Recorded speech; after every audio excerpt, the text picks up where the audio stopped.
본 방송에서 제공하는 투자 정보는 투자 판단에 대한 조언입니다.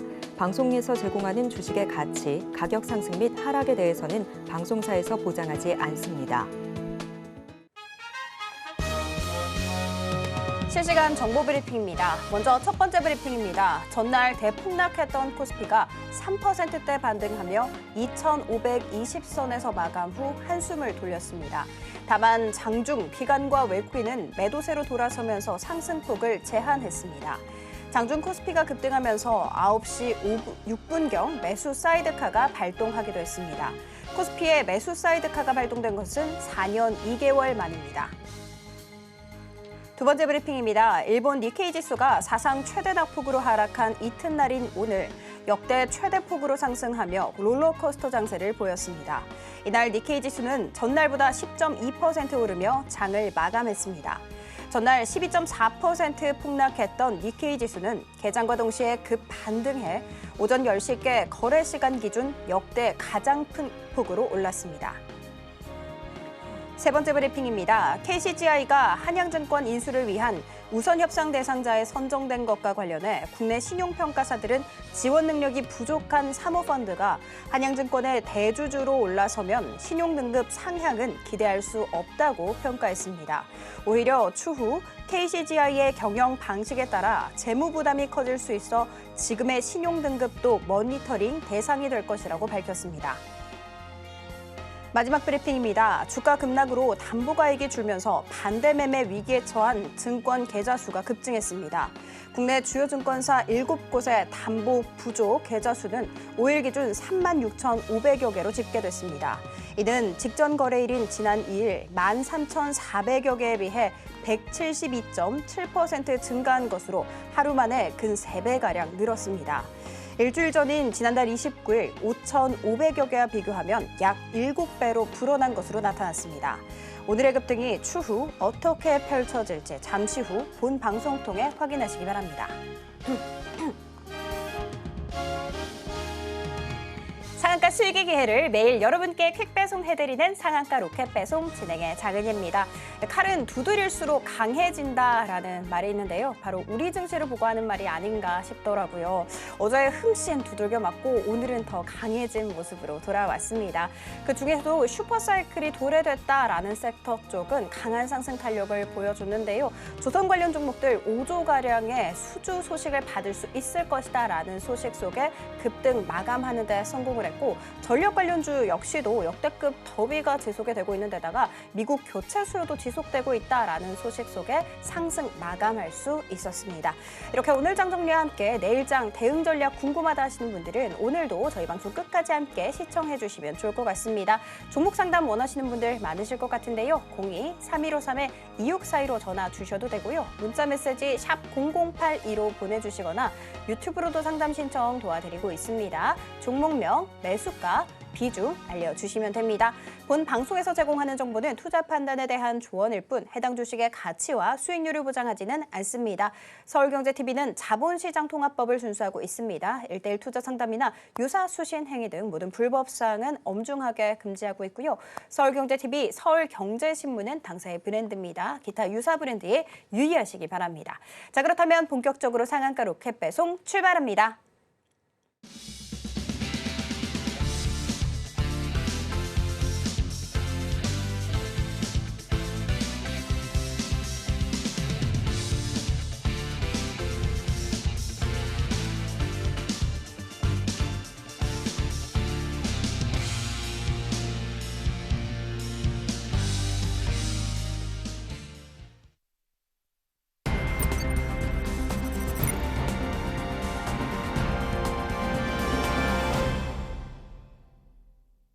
나도 투자 고수가 될 수 있다. 나도 투자 연구소의 차티스트 최인성 전문가님 모셔보도록 하겠습니다. 안녕하세요, 전문가님.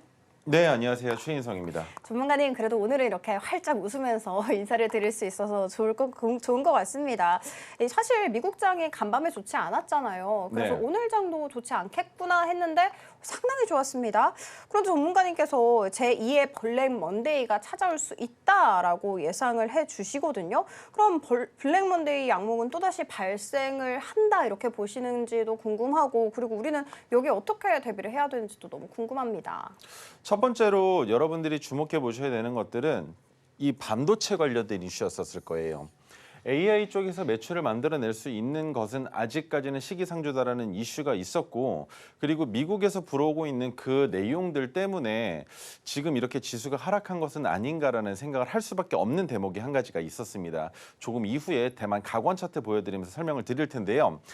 그런데 어제 나왔었던 이슈는 이거였죠. 일본 금리, 엔캐리 트레이더들에 대한 이슈가 있었는데 이것 또한 마찬가지로 꽤나 지속적으로 화두되어 왔었던 내용들입니다. 금리를 인상을 하면서 그 금리가 그렇게 큰 폭으로 인상을 했다고 볼 수는 없겠지만 20.5포인트 인상을 하면서 0.25포인트겠죠. 인상을 하면서 그로 인해서 이런 상황이 발생할 수 있는 것인가 라는 생각을 해볼 수 있었고, 세 번째, 전쟁과 관련된 이슈가 한 가지가 또 있었습니다. 그래서 대체 어제 시장을 이렇게 큰 폭으로 하락시켰던 주 원인이 이 중에 무엇인가 라는 퀘스천 마크가 달렸었단 말이죠. 그런데 그들도 아닌 무언가 다른 것이 숨어 있진 않을까라는 생각까지도 또 들게 했었던 대목이 있었습니다.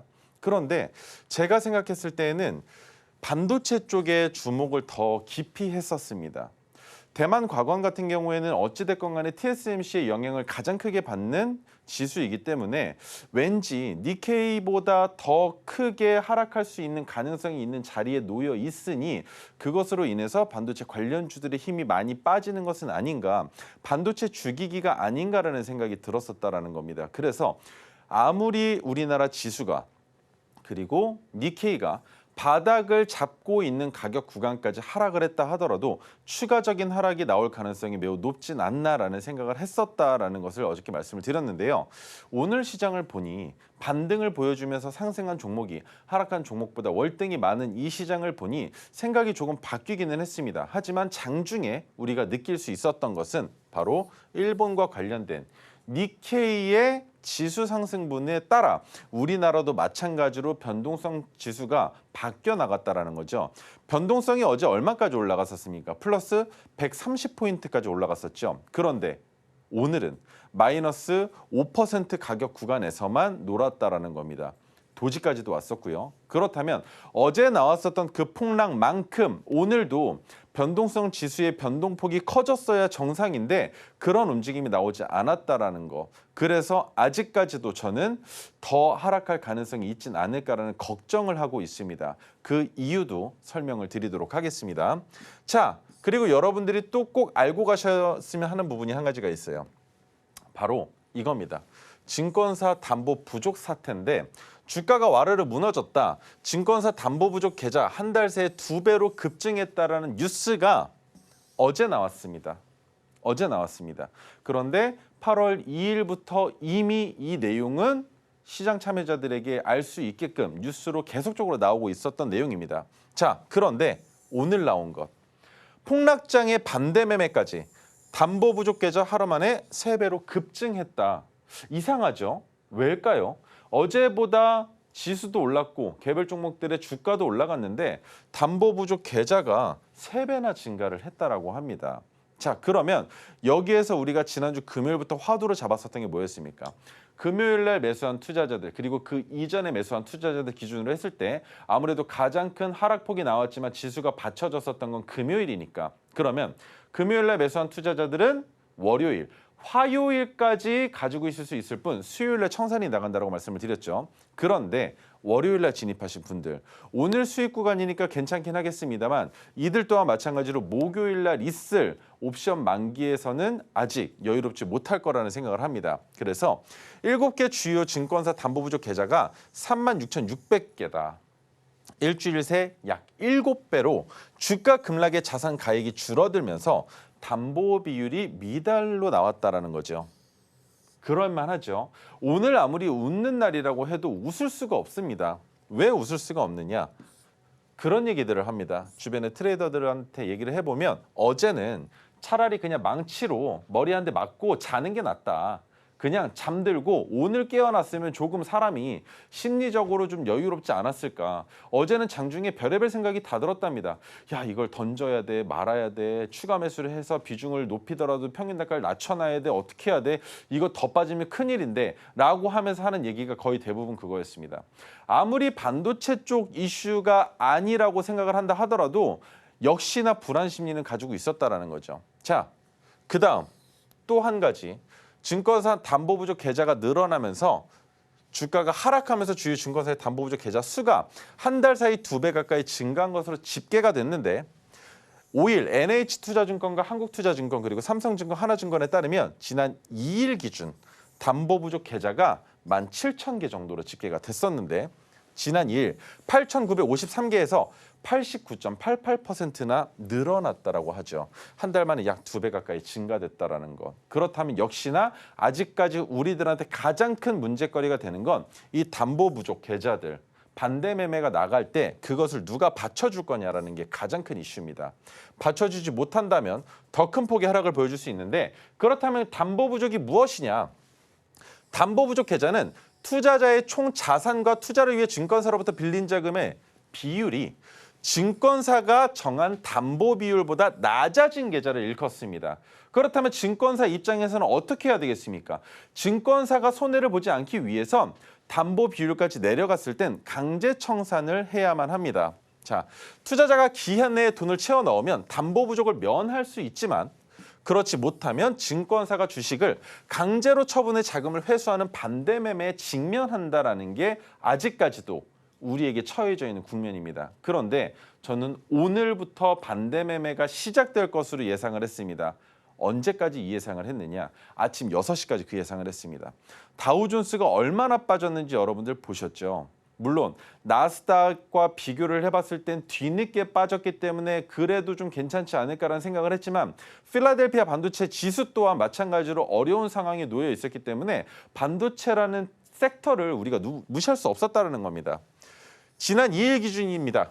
반대 매매에 직면한다는 이슈가 폭락한 5일 주가가 반영되면 담보 부족 계좌 수는 훨씬 더 늘어날 것이다. 그런데 그 이후 코스피와 코스닥은 전장 대비 각각 8.7%와 11.3%가 빠졌는데 오늘 반등 얼만큼 나왔는지 생각을 해보자라는 겁니다. 그럼 여전히 반대 매매에 직면해 있는 계좌의 수는 아직도 많다라는 거죠. 아울러 7월 2일부터 한 달 동안 코스피와 코스닥은 하락을 지속적으로 이어나가고 있었습니다. 이것이 키포인트겠죠. 신용으로 투자했었던 투자자들에게 이미 한 달 전부터 위험한 순간이 언젠가는 도래하지 않을까라는 생각을 할 수밖에 없게 만들었다는 것. 한편 신용거래 융자 잔고는 2일 기준 19조 4,226억입니다. 한 달 전 20조 219억 원과 비교해봤을 때 5,993억 원이 감소한 것으로 금융투자협회가 집계를 했는데 여기까지는 좋습니다. 늘어나지 않은 것까지는 좋은데 아직도 많이 있다라는 것. 이것이 가장 큰 문제라는 겁니다. 이 신용이 터지면 19조가 터지면 어떤 현상이 발생을 할지 여러분들은 꼭 기억하셔야 됩니다. 자, 그다음 뉴스입니다. 6일 증권업계에 따르면 국내 주요 증권사 7개사의 담보부족 계좌 수가 5일 기준 36,574개로 집계가 됐는데 직전 거래일인 지난 2일, 지난주죠. 13,412개에 비해서 172.7%가 증가한 것으로 하루 만에 근 3배 가까이 늘었다라는 겁니다.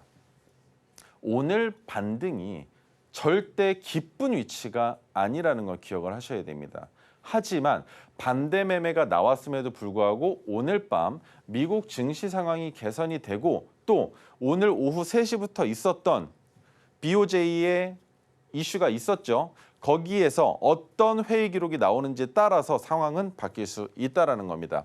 일주일 전인 지난달 29일 5,552개와 비교하면 558% 급증의 약 7배로 불어났다는 것.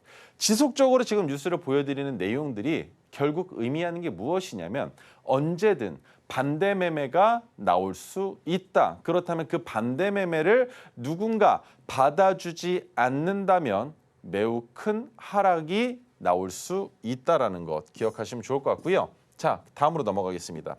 이번 주에 너무나 어렵습니다. 월요일 날 폭락을 했습니다. 오늘 반등을 보여줬지만 어제 하락분을 하나도 메꿔주지 못했다라고 저는 생각을 하고 있고요. 그것뿐만이 아니라 8월 8일 이번 주 목요일입니다. 무엇이 있느냐? 만기입니다. 옵션 만기일이 있는데 이 옵션 만기일로부터도 자유롭지 못한 상황에 금요일장으로 넘어가게 되면 우리 금요일을 어떻게 생각합니까, 여러분? 투자하기에 매우 어렵고 위험한 날이라고 생각을 하죠. 그 이유는 주말 동안 어떤 이슈가 나올지 알 수 없기 때문일 겁니다. 그래서 이번 주는 내일 시장이 어떻게 되는지에 따라서도 바뀔 수 있겠지만 목요일과 금요일까지 매우 위태롭고 위험한 상황이 지속적으로 연출될 수 있다는 걸 기억하셨으면 좋겠고요. 자, 그 다음으로 넘어가서 니케이 지수 보여드리겠습니다. 상승하고 고점 찍고 올라간 것까지는 우리가 모두 다 확인을 했으니 아실 겁니다만 이 자리 32,434 과거의 파란색 저항선 가격 구간까지 내려왔다가 그 자리에서 반등이 나온 것까지도 우리가 눈으로 확인을 할 수가 있는 대목이죠. 그렇다면 니케이는 반등을 보여줬으니 그 윗단에 있는 35,364 바로 300일 이동평균선 위로만 올라가 준다면 그래도 다시 상승을 보여줄 수 있지 않을까라는 생각을 해볼 수가 있습니다. 그러면 두 번째로 니케이는 보여드렸으니 다음으로 넘어가서 코스피입니다. 마찬가지 위치입니다. 개파락하기 이전에 2655.28포인트가 뭐였습니까? 지지가 되어야만 하는 자리였었죠. 그런데 개파락을 해서 쭉 뺀 자리가 어디였습니까? 2435.9포인트, 바로 핑크색 지지선 가격 구간입니다. 여기까지 내려왔기 때문에 여기에서부터 더 하락을 하게 되면 정말 위험해진다라는 걸 우리가 생각을 안 할 수가 없다라는 겁니다. 어디까지? 여기까지도 열릴 수가 있기 때문이겠죠. 자, 그러면 코스닥 한번 보겠습니다. 코스닥 같은 경우에도 마찬가지 상황인데 763.69포인트 아래로 개파락시켜서 빠졌는데 어디까지 내려왔습니까? 또다시 핑크색 지지선까지 지금 내려와 있는 상황입니다. 그러면 니케이, 코스피, 코스닥 이 세 지수는 모두 바닥을 딛고 반등이 나왔기 때문에 이 자리에서 바닥만 다져진다면 상승 추세로 전환될 가능성이 있다라고 생각을 하겠죠.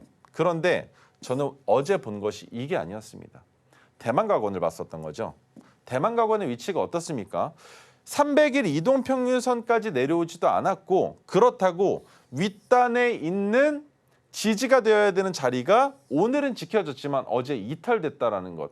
그리고 120일 이동평균선에 대한 지지가 나올 것으로 생각을 했는데 그 자리를 개파락으로 이탈시켰기 때문에 대만과거는 차트 관점으로 바라봤을 때 어떻게 될 가능성이 높다?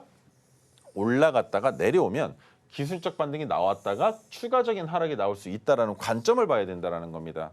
그리고 금리 인하 시기가 되면 그리고 실질적으로 금리를 인하를 발표를 하게 되면 지수 자체가 개별 종목 자체가 하락 추세로 하향 추세로 전환되는 경우가 너무나 빈번하게 있었기 때문에 이번에도 역시나 위험한 장세가 지속될 가능성이 있다는 걸 여러분들은 꼭 잊지 마셨으면 좋겠습니다. 네, 담보 부족 계좌가 급증할 예정이라고 합니다. 시장을 조금 보수적으로 봐야 할 것 같다라고 진단을 내려주셨는데요.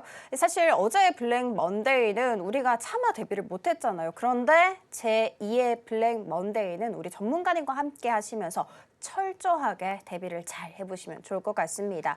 철저하게 대비해보고 싶다 하시는 분들 어떻게 하면 되냐 궁금하실 분들 많으실 것 같은데요. 바로 오색선 기법 자료를 받아가시면 좋을 것 같습니다. 제가 한번 이렇게 들고 와봤습니다. 보이시는 것처럼 얇지만 그리고 또 그림도 굉장히 많고요. 글자도 굉장히 큼직큼직하게 써있기 때문에 많은 분들께서 손쉽게 알아갈 수가 있습니다. 오색선이 뭔지 궁금하실 분들 굉장히 많으실 것 같은데요.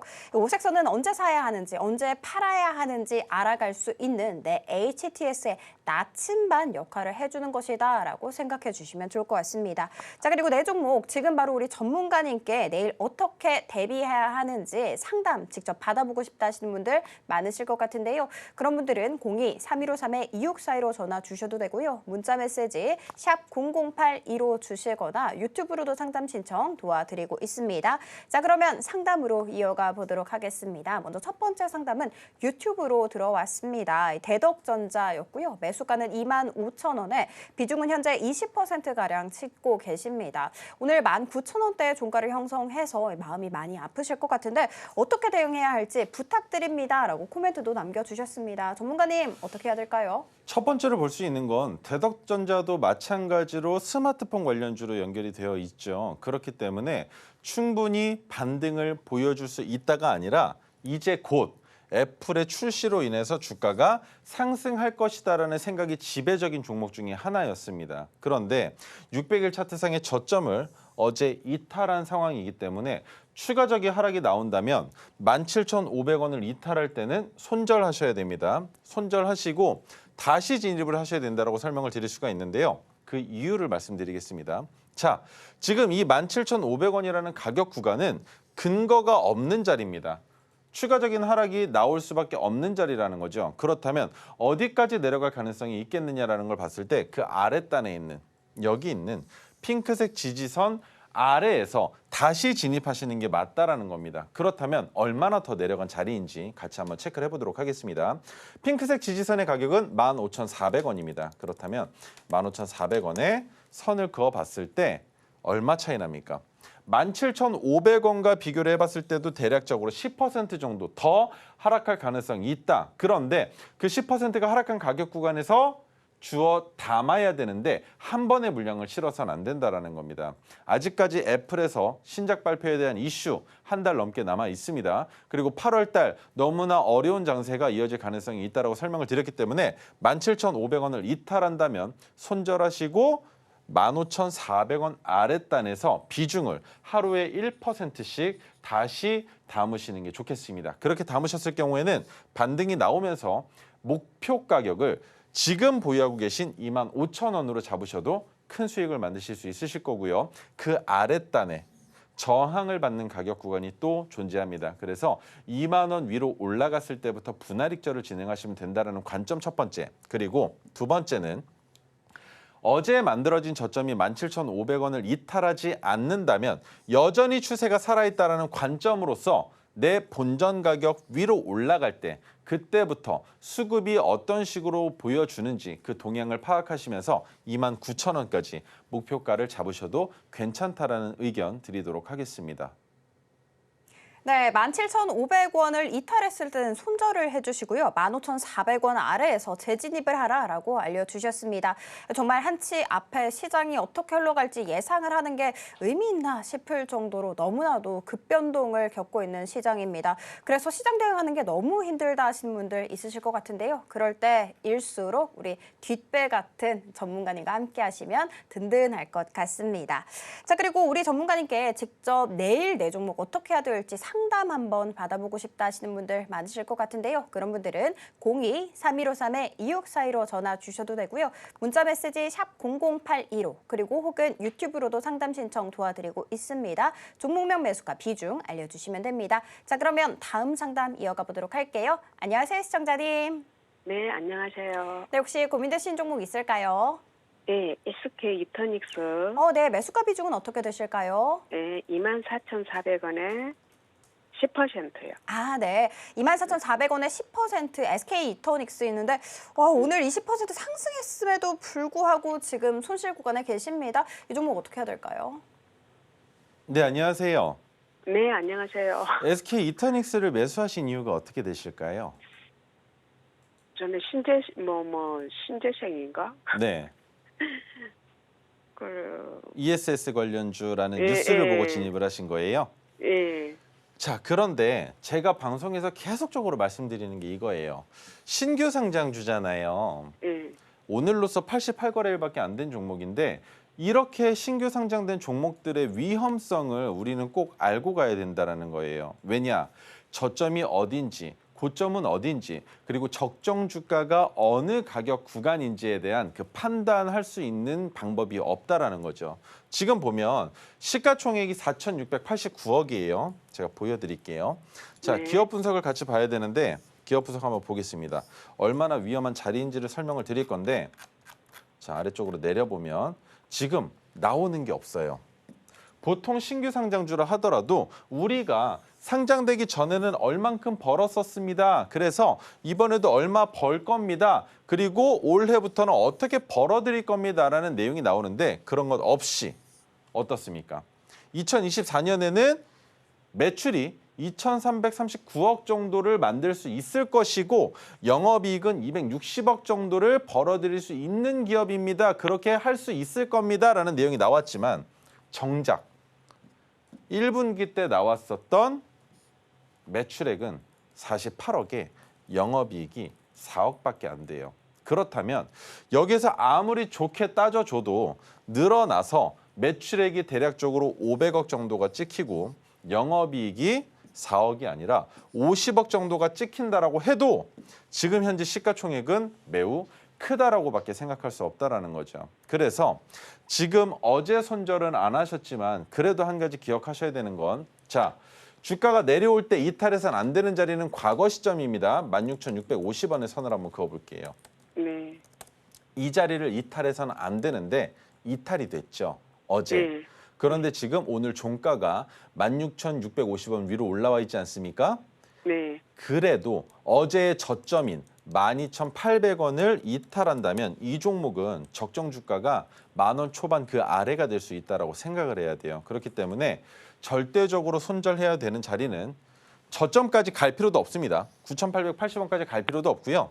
12,800원을 이탈한다면 손절하셔야 된다는 점 한 가지. 그리고 주가가 반등을 보여준다면 24,400원이라는 가격 그 아래에 저항이 있기 때문에 내 본전에 왔을 때 물량을 절반 정도는 덜어내고 그 이상을 지켜보셔야 된다는 거예요. 그 이유는 저점이라고 볼 수 있는 자리를 만들었을 때 고점이 높아졌어요. 고점이. 저점도 높아지고 고점도 높아졌는데 지금 그 저점이 이탈됐기 때문에 고점이 마찬가지로 낮아질 가능성이 있다는 거죠. 그래서 이 종목은 익절로 나오기에는 그렇게 좋은 현재 상황은 아니다라는 거 기억하시면서 손절 자리 명확하게 잡으시면 기다릴 수 있는, 버틸 수 있는 원동력이 되실 수 있다라고 생각을 합니다. 네, 12,800원을 이탈했을 때는 손절하라라고 알려주셨습니다. 사실 어제의 블랙 먼데이는 우리가 차마 대비를 하지 못했잖아요. 그런데 제2의 블랙 먼데이는 우리 전문가님과 함께 공부하시면서 철저하게 대비하시면 좋을 것 같습니다.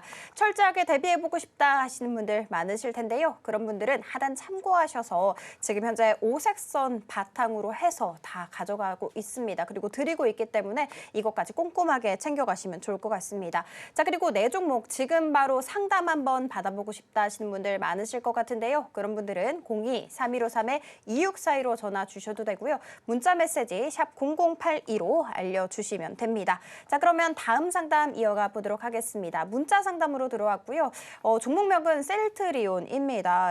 매수가가 204,500원이고 지금 현재 비중 6%가량 싣고 계시거든요. 그런데 오늘도 약세 나왔더라고요. 어떻게 해야 될까요? 너무 속상하실 것 같아요. 셀트리온 같은 경우에는 셀트리온 제약과의 합병과 관련된 이슈 때문에 주가가 최근에 더 많이 내려갔었는데 그래도 제약바이오라는 줌에서는 괜찮다라고 설명을 드릴 수가 있어요. 하지만 이번 하락분이 어디까지 내려갈지 알 수 없는 상황에 너무 좋은 건 비중이 6%시라는 거죠.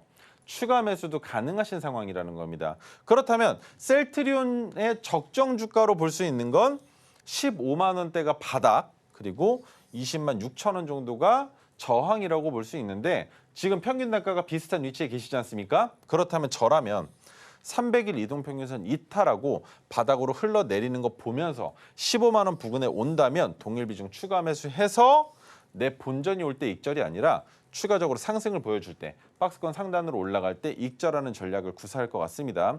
하지만 지금 셀트리온과 셀트리온 제약과의 합병으로 바라봤을 때 셀트리온 제약은 셀트리온에서 파생된 기업이 아니었습니다. 인수한 기업이었기 때문에 셀트리온의 주주 입장에서는 굳이 평가 단위 자체가 차이가 너무 많이 나는 제약을 인수하면서 셀트리온의 주주들이 피해를 볼 일이 있을까라는 내용들이 나오고 있기 때문에 셀트리온의 입장으로 바라봤을 때에는 수익성을 고정화시키지 못한다면 주주들이 셀트리온 제약의 합병을 거부할 가능성이 매우 높다라는 점에서 셀트리온은 조금 더 기다려보시는 게 좋겠다는 의견 드릴 수 있을 것 같고요. 오늘 보시면 오늘 차트를 봤을 때 제약바이오 주임에도 불구하고 어제의 종가보다 낮은 위치에서 종가를 형성했다라는 게 너무나 부담스럽고 심리적으로 힘드실 거라는 건 이해합니다. 하지만 셀트리온 제약이 망할 가능성을 한번 열어봤을 때 어렵다라는 거예요. 망하기는 쉽지 않다라는 겁니다. 그리고 주가 위치 자체도 고점으로 바라볼 수 있는 가격 구간은 오히려 더 위에, 더 높은 자리에 있기 때문에 셀트리온은 평균 단가가 20만 원 초반인 상황에서는 추가 매수 자리만 생각하시고 기다리시면서 내 본전 위로 올라갈 때 그때 가서 익절 전략을 세워보시는 게 좋겠다라는 의견 드리도록 하겠습니다.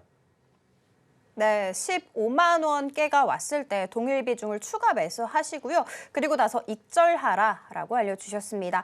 그리고 방금 보신 것처럼 상담은 오색선을 바탕으로 하고 있습니다. 그리고 이 오색선은 2,500개의 종목을 샅샅이 분석해서 만들어낸 아주 귀한 기법 자료인데요. 언제 사야 하는지, 언제 팔아야 하는지 알아갈 수가 있습니다. 이 기법 자료 받고 싶으신 분들은 우리 전문가님과 함께 공부하시면 좋을 것 같습니다. 자, 그리고 더 정확한 해결법 찾아보고 싶다 하시는 분들 많으실 텐데요. 당연히 우리 전문가님께 직접 상담을 받아보는 거겠죠. 02-3153-2642로 전화 주셔도 되고요. 문자 메시지 샵 0082로 연락 주셔도 됩니다. 자, 그러면 다음 상담으로 이어가 보도록 하겠습니다. 안녕하세요, 시청자님.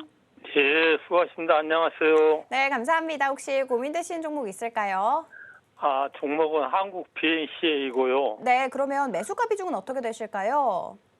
5,550원에 50%입니다. 네, 5,550원에 50% 비중이 상당히 많네요. 지금 현재 약손실 구간에 있으신데 이 종목은 어떻게 해야 될까요? 안녕하세요. 안녕하세요. 예, 수고하십니다. 네, 비중을 50%나 담으신 이유가 있으실까요? 그냥 어제 많이 떨어지고 해서 그냥 오늘 좀 더 샀습니다. 어제까지 평균 단가가 어느 정도 되셨을까요? 비중과? 저기 5,800원 이렇게 얼마 5,800. 차이가 안 나는 가격인데 비중을 이렇게 많이 실으셨다라는 건 한국 BNC를 바라보시는 개인적인 의견이 있으실 것 같은데 그거 한번 얘기해 주실 수 있으실까요? 방송에서도 좋다고 나오고 네. 또 뭐 계약주가 금리 이 나오면은 좀 낫다 해서 그냥 이것저것 사니 그냥 한 군데로 사버렸습니다. 일단 첫 번째 페이는 지금 현재 가격 구간으로 봤을 때는 그래도 내 본전 가격 구간이니까 나쁘진 않다라고 생각을 하실 건데 너무 비중이 많으세요. 그리고 예. 한국 BNC가 어떻게 해서 추세 자체가 내려가는 하락 추세였잖아요. 예. 그런데 2,865원이라는 가격을 찍고 나서 저점을 이탈하지 않고 어떻게 올라가게 된 건지에 대해서 정도는 공부가 되어 있으셨으면 좋겠다라는 거예요. 이 내용을 모르면 투자 자체가 성립이 안 된다라는 거죠. 자, 설명을 드리겠습니다. 한국 BNC의 주가가 올라갈 수 있었던 이유는 딱 한 가지입니다. 뭐 때문에?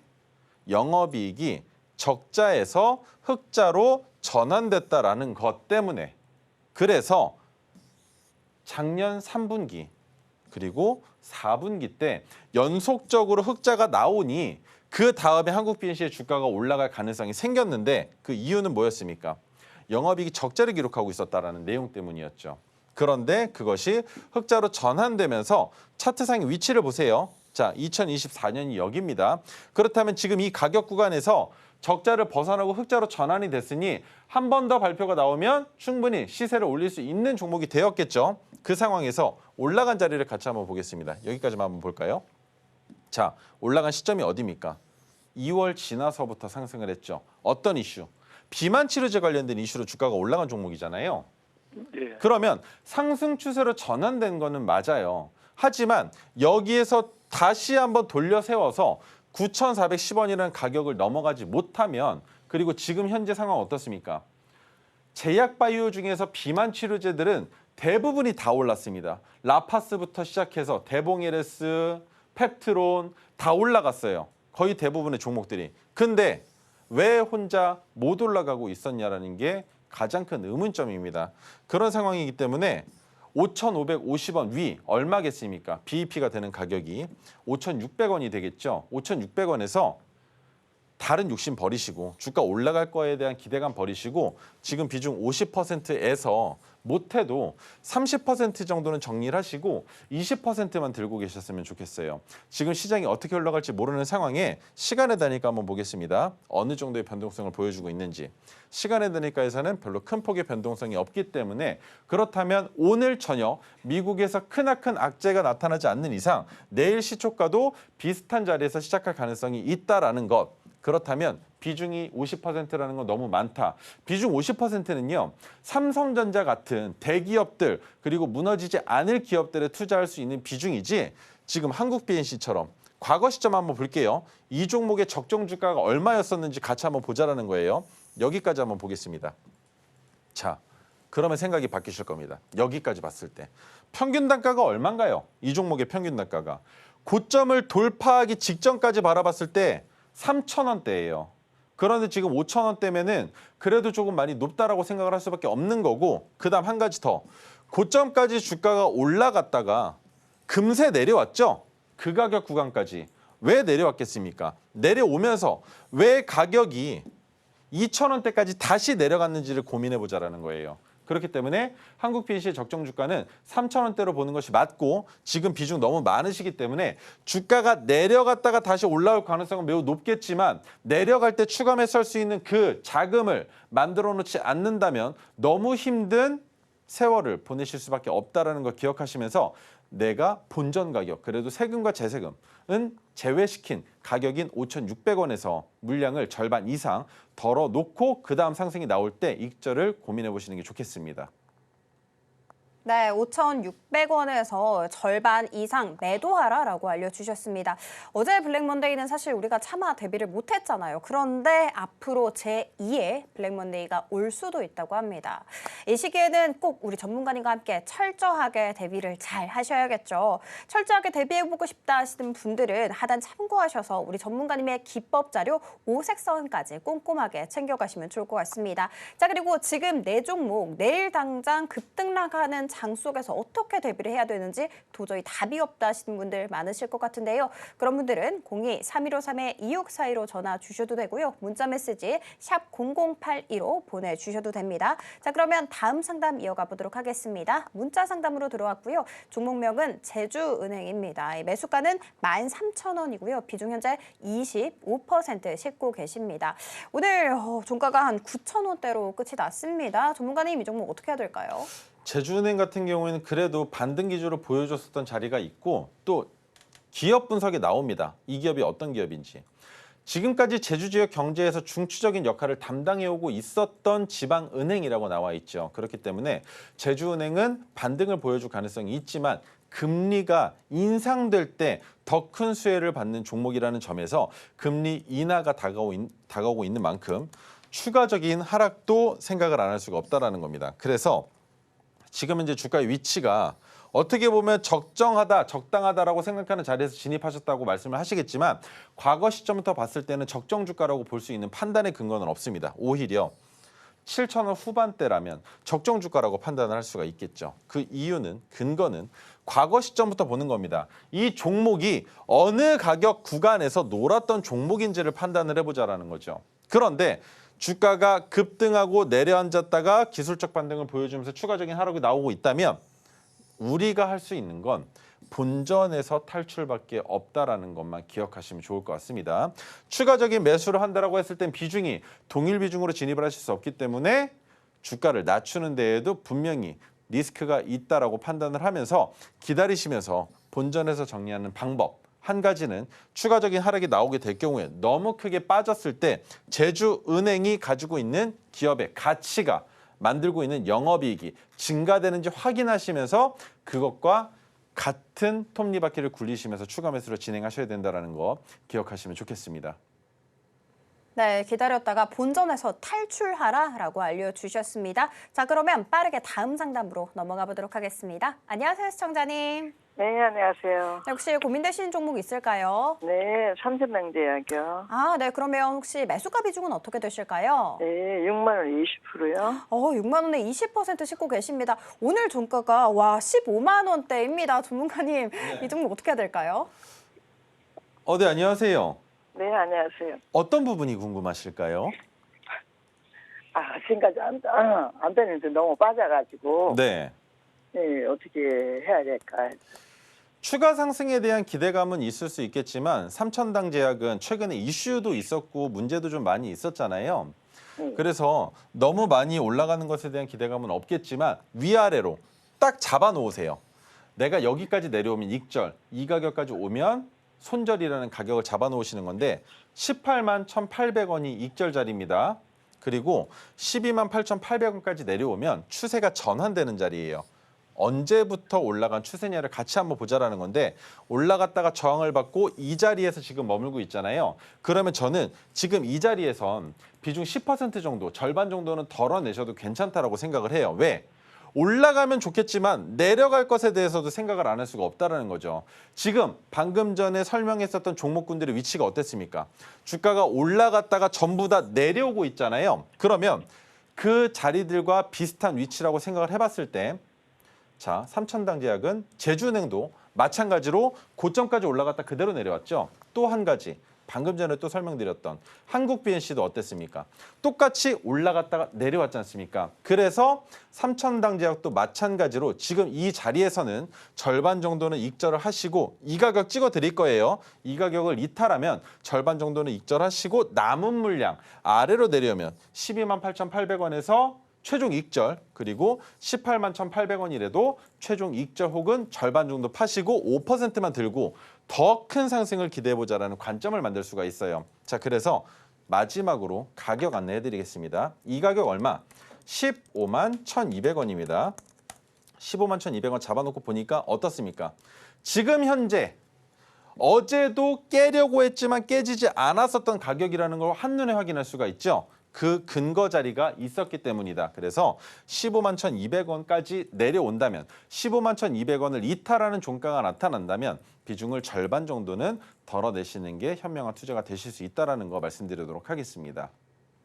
네, 15만 1,200원 이탈 시에 종가가 나오게 된다면 비중 절반 정도를 덜어내라라고 알려주셨습니다. 자, 그러면 다음 상담 이어가 보도록 하겠습니다. 문자 상담으로 들어왔습니다. 이번 종목 SK 하이닉스 종목명이고요. 매수가가 17만 3,200원에 비중 현재 15% 싣고 계시는데 어제 상담 들어오셨던 분이시더라고요. 오늘 다시 봐주신다라고 해서 신청해요라고 해주셨거든요. 오늘은 전략 어떻게 짜가야 될까요? 야, 이게 너무 어려운 자리예요. 17만 3,200원이 지난주 금요일 날 메가토르 기법이 떴기 때문에 진입을 하셨다라고도 생각을 하고 있는데 SK하이닉스죠. SK하이닉스 같은 경우에는 문제가 되는 게 이미 이때부터 나오고 있었던 화두가 그겁니다. 신용매매 반대로 터질 가능성이 너무 높다라는 거예요. 그래서 지금 이 자리에서 추가적인 하락이 나올 가능성도 있다라고 생각을 하셔야 됩니다. 하지만 SK하이닉스를 바라봤을 땐 역시나 지켜봐야 되는 것. 내가 아무리 주가가 내려간다 하더라도 내가 이 종목을 잡았고 그것과 관련된 이슈가 있다라는 걸 알고 계신다면 8월 28일 날 엔비디아 실적 발표까지는 끌고 가야 된다는 것이 제 생각입니다. 비중 15%를 들고 계신 상황에 아직까지는 그래도 반도체에 관련된 이슈가 줄어들진 않았기 때문에 17만 3,200원이라는 평균 단가이시면 한 번 정도는 더 추가 매수 감행하셔야 된다는 거 기억하시면 좋을 것 같고요. 자, 추가 매수 자리는 어디냐? 바로 여기까지만 봤을 때 14만 8,700원 아랫단입니다. 300일 이동평균선 이탈할 가능성은 너무나 농후할 수 있다는 관점으로 바라보는 거죠. 그래서 이 자리에서 추가 매수를 하셔서 평균 단가를 낮춰놓고 절반은 본전까지 왔을 때 정리, 남은 물량은 추가적인 상승이 나올 때 익절하는 전략으로 다시 한번 시나리오를 구상해 보시는 게 좋을 것 같습니다. 네, 엔비디아 실적 발표까지 끌고 가라라고 얘기를 해주셨고요. 추가 매수 자리는 14만 8,700원 아래로 잡아주셨습니다. 자, 그러면 다음 상담 이어가 보도록 할게요. 안녕하세요, 시청자님. 네, 안녕하세요. 네, 혹시 고민되신 종목 있을까요? 네, 삼성전기 아, 네. 매수가 비중은 어떻게 되실까요? 네, 비중은 30%고요. 15만 2,500원이요. 아, 네. 15만 2,500원에 30% 씻고 계십니다. 오늘 종가가 13만 원대에 끝이 났네요. 아직 손실 구간이신데 이 종목은 어떻게 해야 될까요? 안녕하세요. 네, 안녕하세요. 좀 많이 힘드시죠? 진입 언제쯤 하셨을까요? 네? 진입은 언제쯤 하셨어요? 매수하신 날짜가. 이틀 됐어요. 이틀이요? 네, 와, 지난주 금요일 날요? 네네. 너무 많이 내려가서 매수를 하신 거예요? 그렇죠. 추가적으로 내려갈 거라는 생각은 아예 안 해보셨죠? 네, 안 해봤죠. 왜냐면 삼성전기가 여기까지 잘라놓고 한번 볼게요. 자, 여기까지 잘라놓고 보면 다른 네. 전선 관련주들도 다 마찬가지인데 박스권이에요. 여기가. 네, 이 구간이 박스권인데 그 박스권을 넘어가 있다가 내려왔잖아요.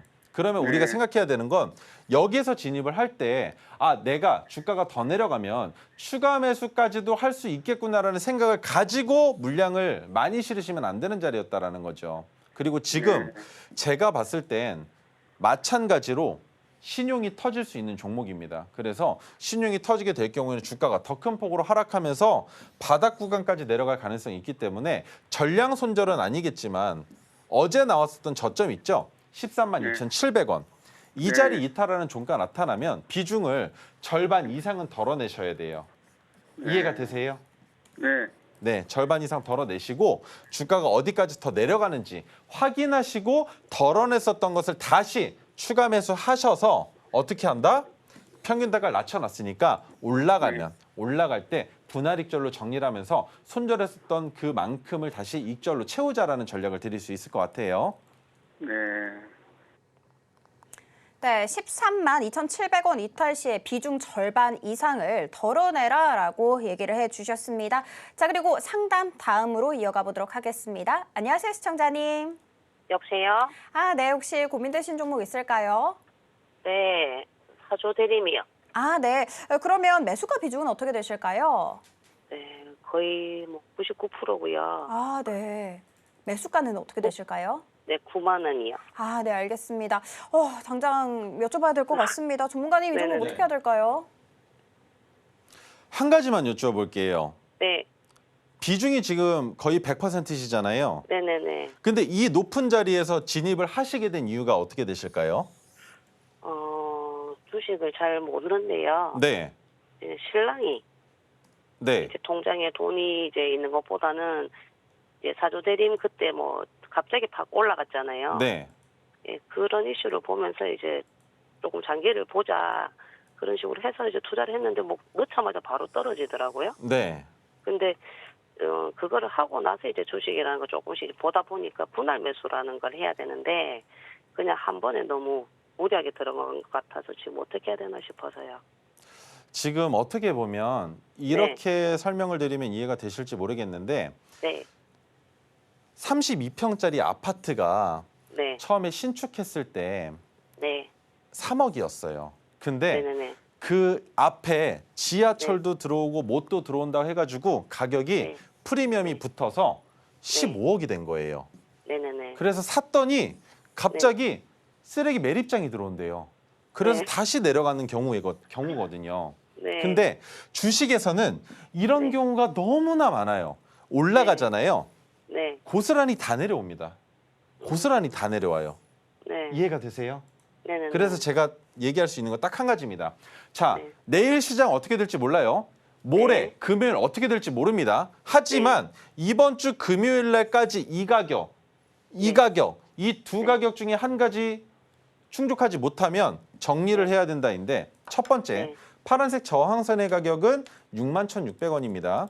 그렇다면 61,600원을 잡아놓고 이번 네. 주 금요일까지 61,600원 위로 올라가면 조금은 더 네. 버텨볼 수 있다인데 한 가지 네. 더. 어제 나왔었던 저점이 52,800원이에요. 네. 52,800원 이탈하면 그냥 뒤도 돌아보지 말고 손절하셔야 됩니다. 근거는 그냥 다 한 한 가지예요. 네. 사조대림이 갈 수 있는 지지선이 41,400원까지예요. 그러면 어떻게 된다? 그림을 그릴 때 주가가 올라갔다 내려왔죠? 네. 여기에서는 기술적 반등이 한 번 정도 나올 수 있겠지만 여기까지 내려온다라는 건 61,600원까지밖에 못 올라간다라는 거예요. 그러면 추가적인 하락이 나올 가능성도 있다라는 거기 때문에 사주 대림은 다시 적정 주가 가격 얼마? 4만 원 초반 혹은 4만 원 아래로 내려갈 수 있다라는 거죠. 그래서 지금 이 자리 61,600원과 52,800원 꼭 기억하시고 비중이 많으시다 하더라도 이번에 처음으로 매매하시고 잘못하신 건 깨끗하게 지우고 다시 시작하시면 됩니다. 감사합니다. 네, 52,800원 이탈 시에 손절을 해주시고요. 그리고 61,600원 위로 올라가면 버텨라라고 해주셨습니다. 상담은 지금 보신 것처럼 오색선을 바탕으로 하고 있는데요. 바로 이겁니다. 하단 참고하셔서 무료로 배포하고 있으니까 잘 가져가시면 좋을 것 같습니다. 핵심 정리로 이어가 볼게요. 오늘의 핵심 살펴보도록 하겠습니다. 차트 위에 소생술, 오색선 수식 배워봤고요. 이번 주 특징 이슈로 증권사 담보 부족 꼽았습니다. 공포는 아직 끝나지 않았다고 합니다. 네, 저희가 준비한 소식은 여기까지입니다. 내일 이 시간에 다시 찾아뵙도록 하겠습니다. 시청해주셔서 감사합니다.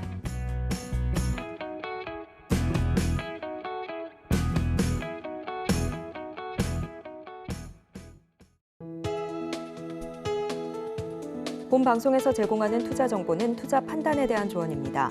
방송에서 제공하는 주식의 가치, 가격 상승 및 하락에 대해서는 방송사에서 보장하지 않습니다.